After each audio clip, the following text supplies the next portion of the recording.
খুব খারাপ লাগে এটাই যে একটা পরিবারে একটি মেয়ে প্রবেশ করার সাথে সাথেই সে পরিবারটা ভেঙে যায়। হোক তা শাশুড়ির জন্য, হোক তা বউয়ের জন্য, হোক তা ননদ অথবা জালের জন্য। যদি তিতাও হয় তবুও সত্য তো এটাই যে প্রতিটা সংসার ভাঙার জন্য একটা মেয়েই দায়ী। মা হলো মনের সবটুকু সুখ, শান্তি আর ভালো লাগা। মা না থাকলে জীবনটা শূন্য, ফাঁকা আর নিষ্প্রাণ একটা দেহ। প্রতিটা মুহূর্তে বেঁচে থেকেও যেন নিজেকে একটা মৃত মানুষ মনে হওয়া। একটা ভাই তার বোনের মৃত্যু চাইতে পারে, কিন্তু একটা বোন কখনো তার ভাইয়ের মৃত্যু চাইতে পারে না। কখনো না, কোনো দিনও না। কারণ বোনেরা ভাইকে এত ভালোবাসে যে তার জন্য মরতে পারে, তবু ভাইয়ের মৃত্যু কখনো না।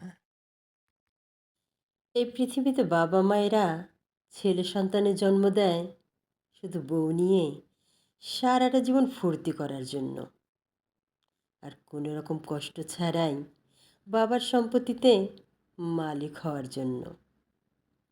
আর এই পৃথিবীতে বাবা মায়েরা মেয়ে সন্তানের জন্ম দেয় সারাটা জীবন তাদের সব কিছুতে ঠকিয়ে শেষ বয়সটা মেয়েদের কাছ থেকে নিঃস্বার্থ সেবা যত্ন পাওয়ার জন্য।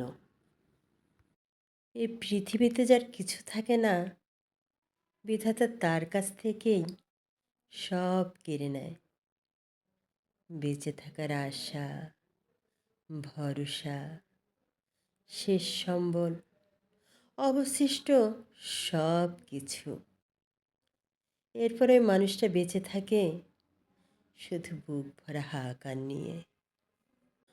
মানুষ বেঁচে থাকতেই মানুষের সাহায্য লাগে, মরে গেলে তার আর কোনো কিছুর দরকার পড়ে না। তখন এই মৃতদেহটা পচে গেলেই কি, আর তাকে ফেলে দিলেই কি। যে মানুষের সাথে তার পরিবার নাই, পুরো একটা পৃথিবী থাকলেও তার কিচ্ছু নাই। আর যার সাথে তার পরিবার আছে, পৃথিবীর কেউ তার সাথে না থাকলেও পুরো পৃথিবীটাই তার। সারা জীবন মেয়েরা যেমন বাবার বাড়িতে থাকতে পারে না, তেমনি একটা ছেলেও কিন্তু সারা জীবন বাবা মায়ের সাথে থাকতে পারে না।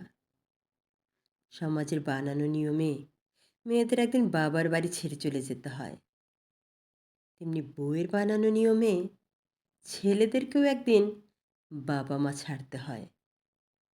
ব্যবধান শুধু এইটুকুই, মেয়েরা সামনে দিয়ে ছেড়ে চলে যায়, আর ছেলেরা বাবা মাকে পাশ কাটিয়ে ছেড়ে চলে যায়।